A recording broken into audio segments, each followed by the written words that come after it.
తిరుమల శ్రీవారిని BJP MP Nagesh దర్శించుకున్నారు. VIP విరామ సమయంలో కుటుంబ సభ్యులతో కలిసి స్వామివారి సేవలో పాల్గొని మొక్కులు చెల్లించుకున్నారు. దర్శనానంతరం రంగనాయకుల మండపంలో వేద పండితులు వేదాశీర్వచనం అందించారు. అనంతరం స్వామివారి తీర్థప్రసాదాలు అందజేసి పట్టు వస్త్రంతో సత్కరించారు.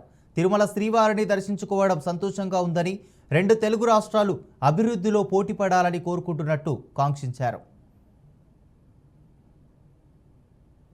ఈరోజు స్వామివారిని దర్శించుకోవడం జరిగింది. స్వామివారి యొక్క వారిని కోరుకోవడం, భారతదేశంలో హిందూ బంధువులందరూ కూడా సుఖశాంతులతో ఉండాలని, దేశమంతా కూడా సమృద్ధిగా సమిష్టిగా ఉండాలని కోరుకోవడం జరిగింది. భారతదేశం అదే మాదిరిగా తెలంగాణ, ఆంధ్రప్రదేశ్ కూడా బాగా ముందుకెళ్ళాలని చెప్పేసి స్వామివారిని కోరుకోవడం జరిగింది.